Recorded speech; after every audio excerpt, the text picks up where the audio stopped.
things are a-changing for us. Yeah. I got a big publishing deal with Penguin, and you got one with... no, I don't. Neither of us got anything No. like that. I don't know when this episode's going to drop, so it doesn't matter about breaking news. We don't have breaking news. I have broken bones, it feels like. Getting old. Spencer, I was going to tell you something. I forgot it already. Oh, wow. That goes with being the old. Yeah? Yeah. So, you like butts? Depending on the butt. The shape? Yeah. The texture? Whose? Whose? That's not so important to me. Just a butt. I just want a blank canvas butt.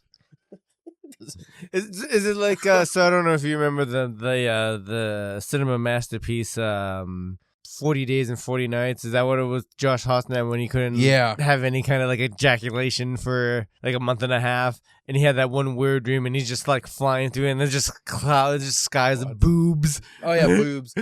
I don't know why. Would it just be butts? I don't know why back in like the late 90s, early 2000s, it was such a big deal to not nut. Then now it's like every year everybody does No Nut November. Right. Did they just go crazy and fly through clouds of tits? I don't know. Spencer, I'm pissed off. That's what I wanted to tell you. Okay. I shouldn't have started reading Grapes of Wrath. Yeah. It's excellent. It's even better than I remember it because now I can really relate to it as a working man now. Because I wasn't a working man when I read it. I was in high school. A child. Yeah, I had no concept of how hard life really is. You barely had hair on your nuts. I only had hair on one nut. And the other three were just... I was born next to a nuclear field. The other three? Like... I wasn't born next to a nuclear field, but there actually is a nuclear field people were born next to in our area. Not our area, adjacent city. Right. Dump city. Yeah. I'm not going to name them, but suck. People know. Big uranium field. It has the nuclear sign all around the fence. And I'm like, why is this allowed to like have residences here? Because everyone around there, not joking, keeps getting cancers of the brain. It's like, why were you able to be allowed to drive this close to it? I would assume that if there was a nuclear field, I would not buy property there. That's just me. Anyway, the Grapes of Wrath is just all about corporations fucking over people. But you get it from the perspective of the working man. And it's bad. And it's not just bad. It's so bad that I could see it happening again. Yeah. I mean, it's already happening, just like we have more food, basically. That's the only thing, is we have more disposable food that people, like, if they have the dumpster dive, they can still eat. Right. But back then, they didn't have that. So that was the only difference. It's like, oh, we don't have food. I was like, that's not good. Because tractors took their farms. It's like the banks took their farms. Yeah. They took their farms. Took their jobs. So I don't like what's happening, but I really like the book, and it's making me think of things I shouldn't be thinking. And well, that's like pretty much all of his novels, right? East of Eden isn't. I mean, they're kind of downtrodden, but it's more about families, and it's not so bad. It's not so bleak. Winter of Our Discontent is not about a man who doesn't have a job and is poor and dying in the street. It's about a man who's not living his purpose and he's working a shitty retail job. So that's why you should read that. Yeah, I remember you told me not to read that. Not in the winter.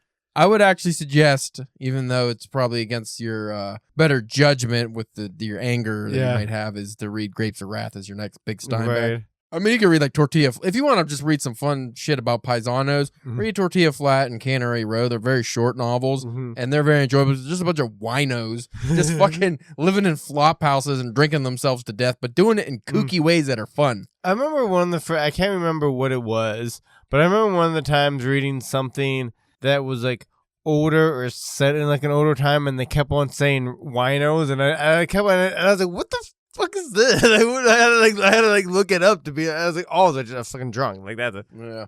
There's a lot of slang in this and Grapes of Wrath too that I forgot about, and it's really tickling my fancy because there's just words I wouldn't use or know to use. Are you gonna try to start using them in your everyday life now again? I think so. A lot of it's a dialect too. That might be the only thing that throws you off because it took me a minute to get used to it because it's all written out how they speak. So it's not tired, it's tard. It's like you're turd, dog turd.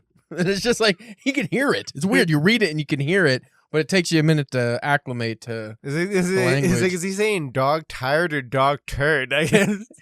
It's all the same.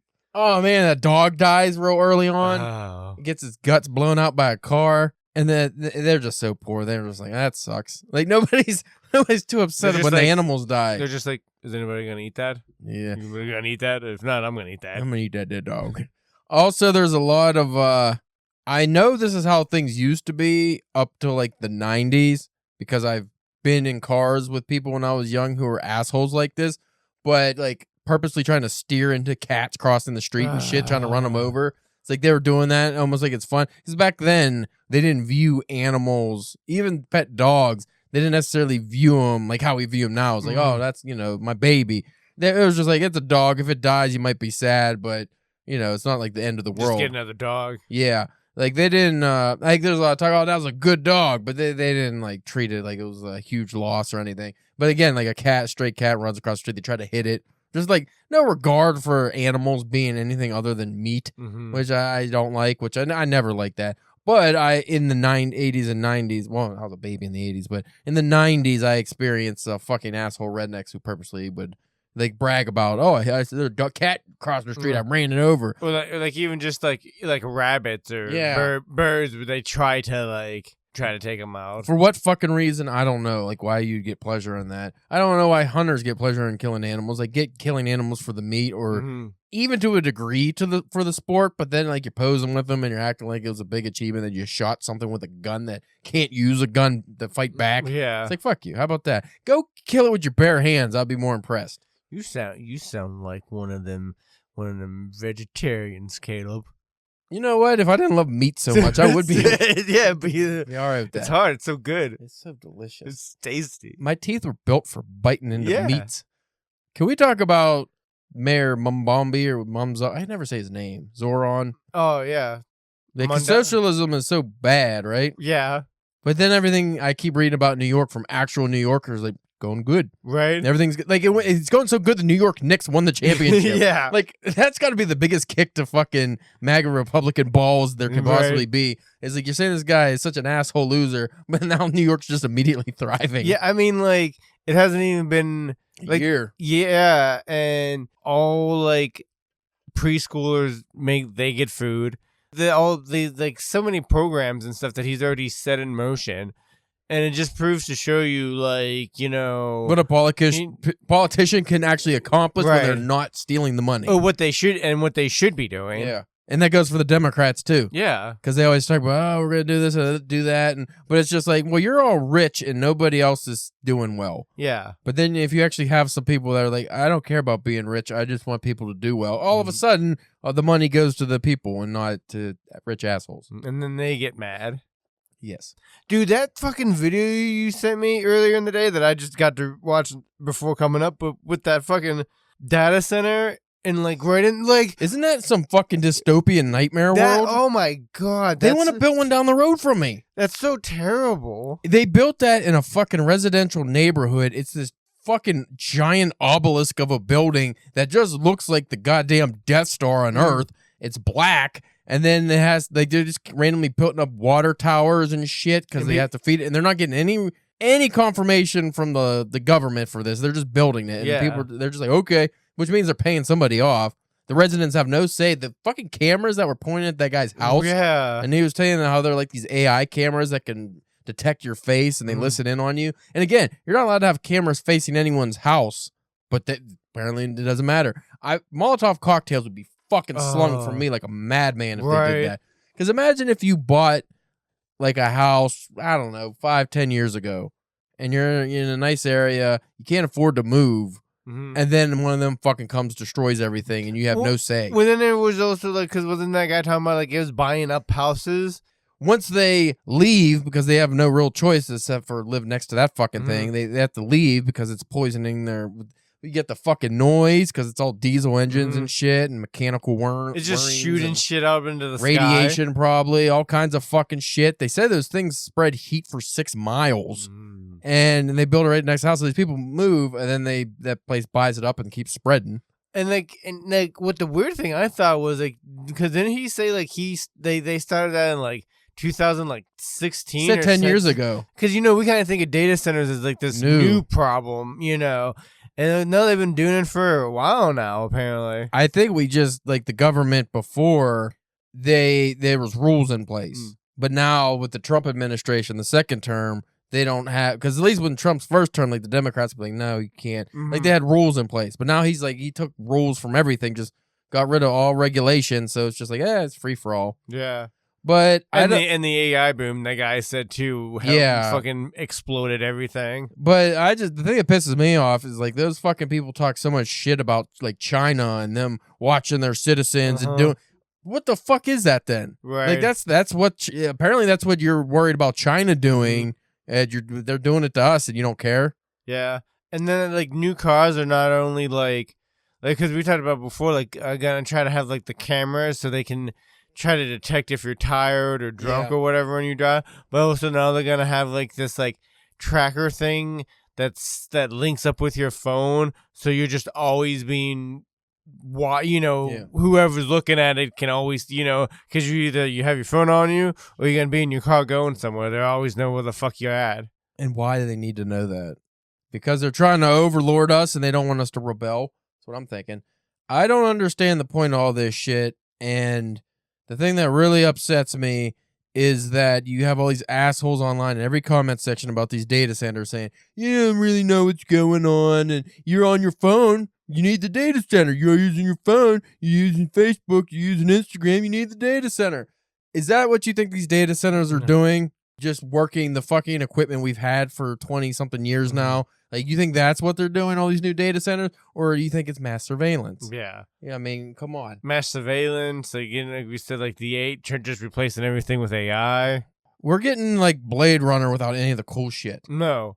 We get the poverty and the dystopian hellscape, but we don't get like holograms and flying cars and stuff. Well, like in that one video you sent me, this was a couple months ago, but it was like that one guy talking about like he believes like right now we're in the beginning of like a cyberpunk future, but not a good one. Well, we just haven't got like the quote unquote cool shit yet. But if you think about it, like because in those movies, like entertainment and things everywhere to see, like, you know what I mean? Mass distraction. So we got that. We just don't have cool mech robot arms and things and stuff like that. I don't want that stuff. No, but why do we have to have that stuff? Why do we have to have trillionaires? Why do we have to have any of this? Who decided? Like 10 guys? 10 rich guys just decided that this is the way we go? They're just like, hey, you guys want to be richer, right? I mean... Was it just like fucking Henry Ford and Rockefeller and just these rich assholes were like JP Morgan? It's like, yeah, we're going to just do this, and then for the rest of eternity, everyone's going to follow suit. Well, but like those guys at least, like now by no means am I going to say like they were good people. Are you going to decide with the oil barons? No, but like... I know at least some of them, at least towards like the end of their life, at least was like took some of their good chunk of their fortune and like I think like not J, but like I think like Rockefeller and the guy who's always gets his name around here, Andrew Carnegie. Yeah, I think they at least towards the end of their lives, like started giving, that's if what you hear wealth about redistribution a little bit. Yeah, I think what they do is they just want their name on shit so people remember them. Now, granted, that's like I'm pretty sure I saw that like on the the People Who Build America thing. So who knows how accurate those those things are too. But at least they did a little bit of good with their fucking ridiculous wealth and their hoarding. They like a Mark Cuban. It's like, okay, that's the thing. I don't even mind if you're super rich, if you're at least doing things that help people. Yeah, like, I don't mind, like, if you can have your business and everybody that works under you has a livable wage and health care and can do all that stuff, and you're still a billionaire, good. You've done it. Like, you know what I mean? I wouldn't care if fucking Elon Musk was a trillionaire if he was helping fund all of Medicaid and, like, Social Security. Like, he was just like, you know what? I'll cover it for 10 years. You guys are good. Nobody has to pay into it anymore. Figure it out. Give you guys some time to figure, some shit out. Like, but no, he's just like, I'm gonna have X, and I'm just gonna talk bad about people. And then people are like, well, why should he have to do that? I'd be like, well, why wouldn't you? I think is the more important question. Like, if you could do that, like if you have that much money, why wouldn't you? And I think the answer is because we've talked about this before. It's all fucking monopoly money. It's not real. So he couldn't, even say if he wanted to do that, he couldn't fucking do it because it's him being a trillionaire. It's not, like, there's not that much money. There can't be that much money. I hate what you just said about why do they have to. There's people that defend it. It's like, why it's their money. If they have to? If you came across a baby tied to a train track, why do you have to untie it? You don't. You don't have to untie that baby. But you should. You should. Uh-oh, siren. Hopefully it's a zombie apocalypse this time. Yeah. I'm getting sick and tired of all these false alarms. There's been a lot of them. Anyway, it's probably end of day storm out there, so they just watered the garden. So we should probably do an episode. Probably, yeah. I don't have a topic, but we can't do DBS. We can. I don't feel like it. We'll discuss in a moment.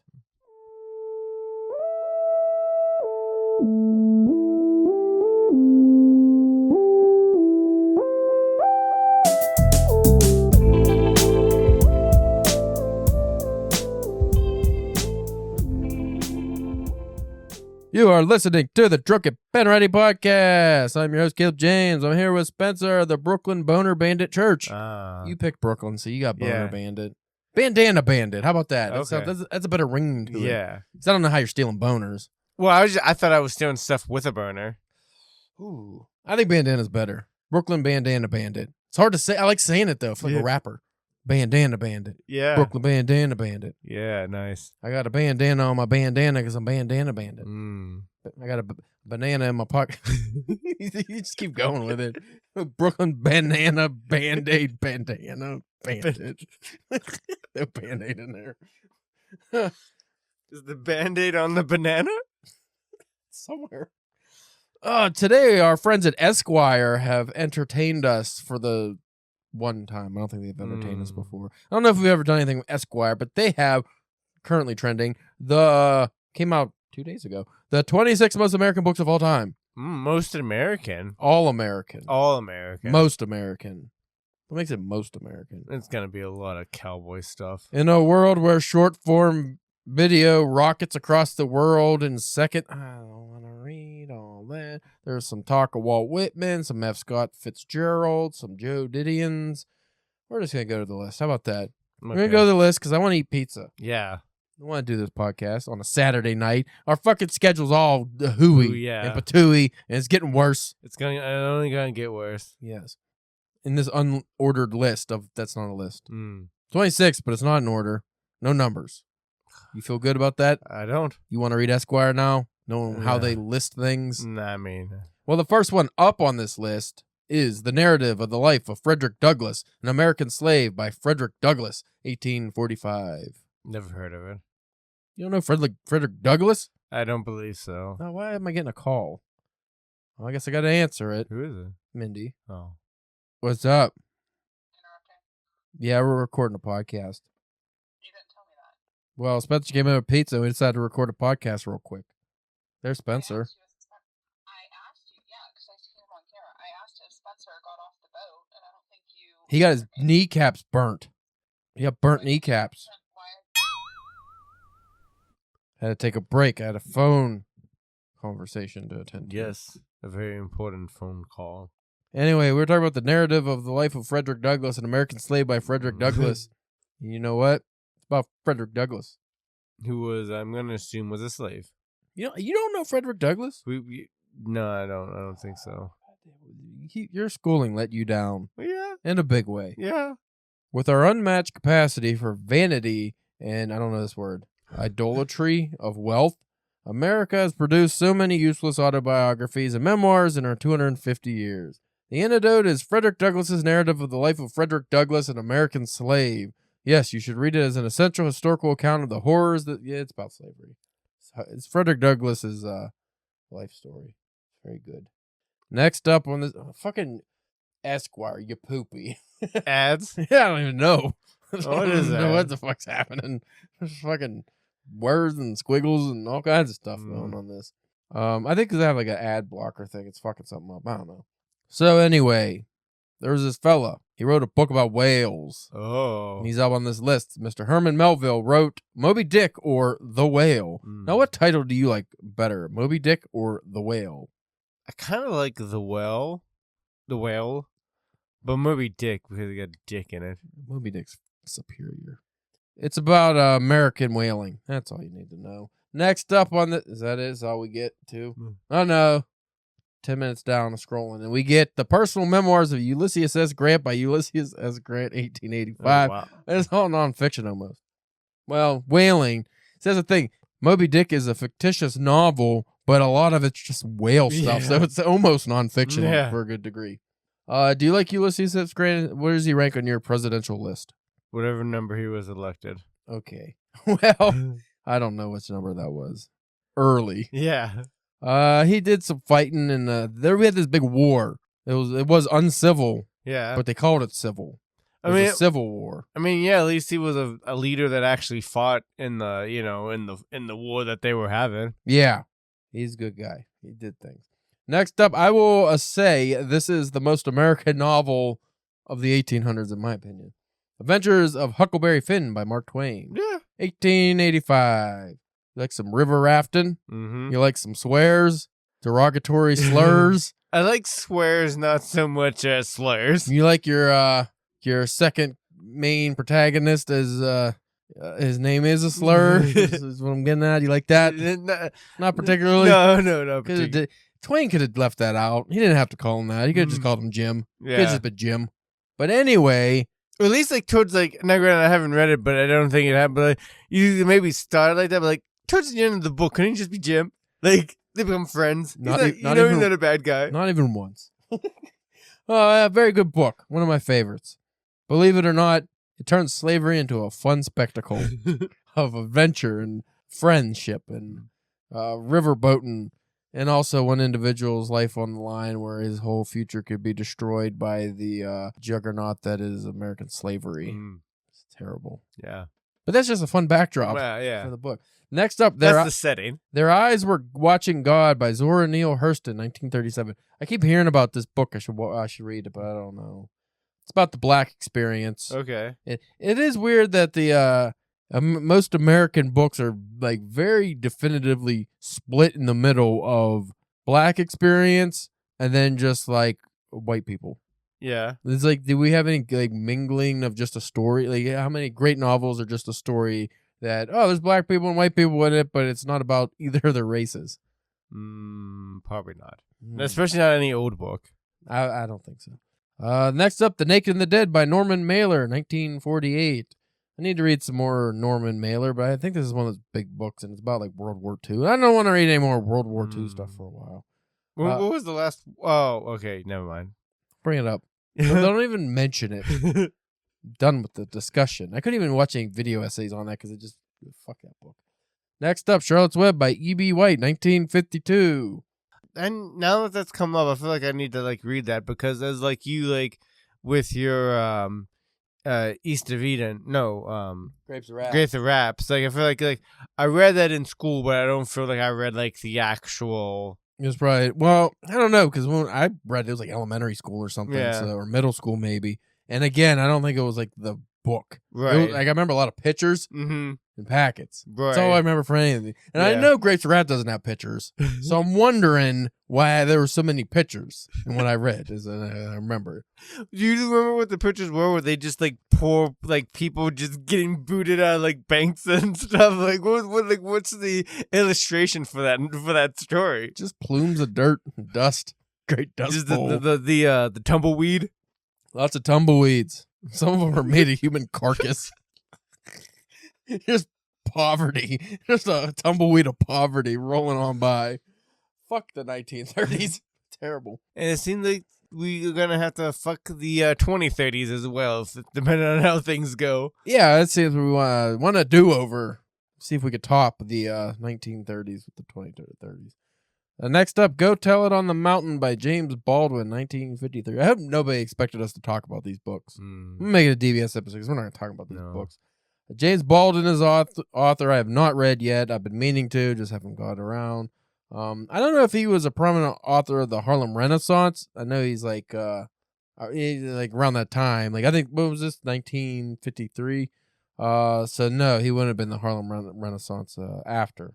Harlem Renaissance was Langston Hughes and maybe even consider Richard Wright's that time period. Not necessarily Richard Wright, but 1920s and 30s kind of. And that would just be because they were all from around that area, or from Harlem, and they're black fellas, yeah, and ladies.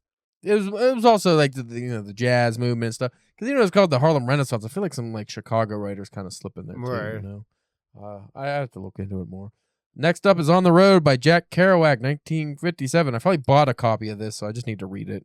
Yeah, that's kind of weird because you've read those other. I read Dharma Bums and I really liked it, and I want to read The Road. I've been putting it off. On the Road, not The Road. I read The Road. On the Road, I've been putting it off because I don't want to get pissed off. Because this one, unlike the Grapes of Wrath and all this shit, it's not like political. It's just showing you an America that doesn't exist anymore. It's like, oh, we could just ride the trains and be drunk all the time and just like you could just live without any interference. Like the only thing they really had to worry about is maybe some like vagrancy stuff. It's like, hey, you're some fucking bums. We're gonna arrest you. Quit drinking and wandering. Get a job. Right. But other than that, it's like you didn't get fucked. You could just wander. You could just be a nameless person. You can go state to state and nobody knows you. You can't do that now. Yeah. You can't go anywhere. That's the thing people don't realize. We've given up so much freedom in the fucking for safety, right? Yeah. Like this fucking safety bullshit that we don't actually have either because I never feel safe. No. It's like you have to give your ID for anything. You always have to have an ID. Like imagine if you get fucking stopped by a cop, you don't have an ID. They're just going to fuck you up, arrest you for no reason. Like you just don't have... Not even just if you were walking on the street. Yeah. And you had no ID on you to be, they would still fuck you up. Fuck you up. Dude, man, I saw the video of that fucking cop who shot that dog for the Knicks. Oh man, fuck that guy. Like, it was like a little dog, too. I don't want to talk about sad dog stuff. What I want to talk about is this book I never heard of that I definitely need to read. Okay. The Gay Place by Billy Lee Brammer. Wow, yeah. 1961. I actually will read what this is about. You want to overrun, this is a quote, you want to overturn the existing institution? That's fine, but you got to be sure you know how to build a better one, said Governor Arthur Fencemaker, the homespun titan of progressive politics. I don't want to read about progressive politics, even if it is gay. I don't know. The name made me think of more fancies. Yeah. I want to read some fanciful stuff. Some whimsy. I want some whimsy, some gay whimsy. Like gay whimsy. You want to have a gay old time. Yeah, gay old time. Real fucking gay. Double the old. Next up, I've always heard of this. I never watched the movie or anything, but it's famous. True Grit by Charles Portis. Yeah. 1968. Western. It's Western. Bad now, guy. that seems like a Western I could maybe get into because it seems like... Good guy, bad guy. And just like murders. I like murders. And shootings and stuff. Yeah. Next up, Play It As It Lays by Joan Didion, 1970. I always hear her name, but I don't know anything about Joan Didion. No. The Power Broker by Robert Caro, 1974. Not interested. Not interested at all. Is it a biography? It is an exhaustive biography of Robert Moses. I don't want anything exhaustive. No. Even if it's good, it's terrible. Mystery Train by Grail Marcus, 1975. We're just throwing stuff in, right? You're right. What was this list again? The greatest American novels? Yeah. Never heard of it. It's an account of America's imagination, mythology, and morality disguised as a book about rock and roll. All right, maybe it fits. It fits the bill. This one's another one I want to read, but I haven't read any of her work yet. Song of Solomon by Toni Morrison, 1977. That's the one I feel like I'd probably read before Beloved, even though Beloved's supposed to be the greatest thing. The Right Stuff by Tom Wolfe, 1979. I don't know if I want to read Tom Wolfe. I think he wears too many fancy bow ties. Oh, I didn't think that was possible. Oh, it's possible. Next up is Blood Meridian, or The Evening Redness in the West by Cormac McCarthy, 1985. I will be rereading that soon, and I have a feeling I won't hate it like I did the first time, because now I know what I'm getting into. Right. Now I understand. I am able to tackle the beast with appreciation, whereas before, we were just starting to pick up the video game, and I immediately went to the final boss somehow and just got beat up real bad. So don't do that. And also, like, you now have an idea, now before like the first time, we're just like, what the fuck is this? Yeah. What is going on right now? I don't know what happened. Next up, I never will read this. The Handmaid's Tale by Margaret Atwood, 1985. But I had enough of the show. Because I just know, no matter what happens, I'll be reading this fucking book. Oh. Stupid Elizabeth Moss's big face is going to come through the text at me. Closer and closer and closer. It'd be like one of those, one of those, like, those eye puzzle things you're supposed to, like, relax. Like the thing from Mallrats. It just, the dial, or the text was, like you said, would just form into her face coming slowly at you. Oh. And also, like, I'm sure whatever fucked up things they did to them in the show is probably worse than the book. Yo, for sure. Next up is a book we're both going to read fairly soon. Oh, okay. Lonesome Dove by Larry McMurtry, 1985. Yeah, all like 900 pages of that. Western. That did not help when I heard ranching. Heard the page count on that thing. Cattle ranching. He loves to hear about guys with cattle. It's the best book ever, according to Book Talk. Next to The Count of Monte Cristo, which has had a weird resurgence. And I think they only did that because they think Alexander Dumas was black. Oh, yeah? They don't know for sure because all the pictures were either black and white or paintings. I don't even know if they actually have a picture of them. True. It might just be a painting. And they get to do whatever they want with those paintings.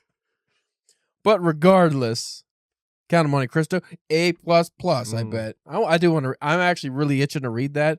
I have to get to Finnegan's Wake, but I don't think I'm going to do that soon. My last hard read really put a damper in me wanting to do hard reads. Yeah, I don't want to read something I don't know what's happening for 500 pages. Next up on this list, I watched a video today that mentioned how this is just a bullshit book. Oh yeah, and it's not very good. It's not that funny, and people just praise it because it's fucking dumb and it's big. Infinite Jest by David Foster Wallace, 1996. I don't want to read that. I picked up when I was at the bookstore the other day. I picked up a copy because they had this cover actually, not that dumb one with the yellow or whatever. Okay, I was like, oh, a different cover. I picked it up and it was 800 pounds. I was like, why is this so fucking big? And I looked at it and it was just all blocks of text and a bunch of end notes. And I'm like, fuck this. I don't want to read this. Stupid. Do you think people who say how good it is actually read it? I think people who say how good it is are like the people who say how good the Bible is. I don't think they read it right. I think they're just interpreting their own thing. Yeah, I think they're just picking some things they want to hear, and that's what they go with. I also was looking into some biblical scholarly today. Oh, yeah? I can't say the word scholarly. Hey, it did. Scholarly. That might be right. Yeah, I've been looking into different translations for when I finally tackle the Bible. And a lot of people on this Reddit forum I wasn't discussing, I was reading, we're talking about how you shouldn't just like how do you read the Bible? You don't just start at the beginning, apparently. Like, so these people were saying you should read the four Gospels of Matthew and Luke and Tom and John and whoever the other Beatles are. I don't know. But like, you just read these Gospels and then you go and maybe you read a couple Psalms and then maybe if you want to get funky, you read Genesis. I'm like, shouldn't you just start at the beginning? Yeah. But you don't want, they don't want you to read the Old Testament first because it's all raping and killing. I think it's just bad stuff. And they don't want you to read about like the four gods that are in the book that aren't God. Yeah. Like, or whatever it is. They just want you to get to the Jesus stuff right away and then go back. And it's like watching the middle of a season of some show and then going back to watch the beginning. Yeah. It don't make no fucking sense. It don't make no sense. Next up, I also picked this up at the bookstore because I keep seeing this on these book talk lists, and it's a very big book as well, and I do not want to read it because apparently it's just nonstop suffering. A Little Life by Hanya Yanagihara, 2015. That's a new one. Yeah, I'm pretty sure it's just about like these gay guys that are just like have AIDS and stuff and are just like suffering for decades. If I remember correctly. Did you just fart? Did you bust ass and walk across? I think he busted ass and left. Let it linger. He's like, nah. Went on the couch. He never. I wouldn't do that. It stunk him out. He left it here. Next up, Sing Unburied, sing by Jasmine Ward. 2017. Never heard of it, and I don't like how she spells Jasmine. Jesmyn. Jasmine. Jasmine. I'm not even going to read it. I'm not going to read anything about it. Lincoln in the Bardo by George Saunders. 2017. I like that title. I'm not going to read it. There by Tommy Orange. 2018. It's an orange book cover with some feathers. Don't like it. I'm not going to read it. That's it. That's all? That's all. Okay. I'll try to get done quick. Yeah, I don't know. I got too many books to read. We're gonna read Hama and Rye here soon. I'm excited about that. Yes, yes. That if it's even half as ridiculous as Pulp, I'll be super pumped. I hope so. Especially after reading The Grapes of Wrath, the most depressing shenanigans I've ever seen. Because there are some shenanigans in this book, but everything's hard. Like, everything they do is they're like sad shenanigans. Yeah, like you know how much mechanic work I've read now in this book because their shit car that they got ripped off by a fucking shitty evil car dealer sold them, and they keep breaking down, and they got to go like get parts and put them in, and it's just like everything hurts. The guy cuts his hand open, and the first thing he says is, "Oh, you ain't fixing the car if you ain't getting cut. You know, I'm just glad I got it out of the way early." And then he pisses in the ground to make a mud, and then packs the wound. With the piss mud. Because there's no water, because it's fucking a dust bowl. So he's got to use his own very concentrated piss in the mud and pack his wound. And then he's good. He's good. They're hardy folk. They don't get infections. And then get back into the oily mess of a 1920s engine. Yep. With a 100-pound plate they got to take off, and everything was in such detail, and it was like written in a way you're fascinated. You're like, this sounds so hard. I'm so glad I wasn't alive then. It does make me appreciate the creature comforts we have now, because I would not have survived. No. Fucking, I would have died immediately. Probably just a dysentery, because they're eating things they oughtn't be eating. No way. They eating things they oughtn't be eating. And I'm just, it's gross. It's gross. They get things that's gross. Everything's gross.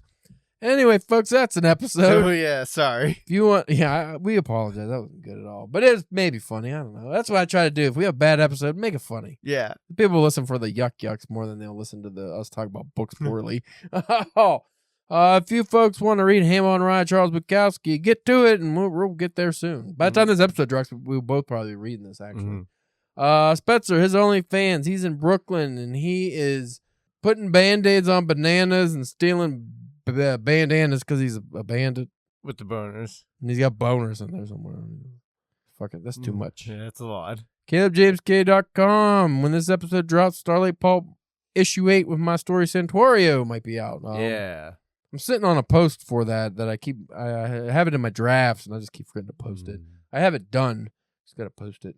So check that out. You'll really like it if you like Westerns. If you don't like Westerns, get fucked off and read it anyways. Fuck off and read it, and also tell me how much you hated it. I wouldn't mind people were like message me. I fucking hated that story. That For the View story in the Hell Collection, fucking garbage. Yeah. I hated it. It was dumb. It didn't make no sense. And I'm like, keep it coming. Just feeds me because you read something of mine and you hated it so much you had to tell me about it, which means I'm in your head. I'm in your fucking head, boy. I'm assuming it's a boy. I mean, that's a certain kind of, that's a goal to have. You need to have haters. I always wanted haters. I want haters that aren't trying to kill me, a.k.a. the government. Yeah. The government took my babies. Fucking government. I hate the government. I never thought I'd be that guy. Like the anti-government guy. Yeah, I hate the government. I'll admit it. They might come storm my house with their fucking dumb stormtroopers, but I hate the government. Hate the government. It's always fucking taking my money, and then they fucking with me. Try to steal my land. Taking my money, taking my job. Anyway, folks, we'll check you out next week with maybe a better episode. I have 487 unanswered emails for guest appearances, so probably won't have any guests soon because that's too. Now it's too much. Yeah, too much for me to look at. It's where do you start? Yeah, I don't want to, because then if I start not at the beginning and I get somebody on, the people who aren't on, be like, oh, he's a fucking guy. Yeah, and also I don't really care. I wish Neil Gaiman would quit trying to get on though. He's kind of pissing me off. Hey, let's go eat pizza. Yeah, nice and cold.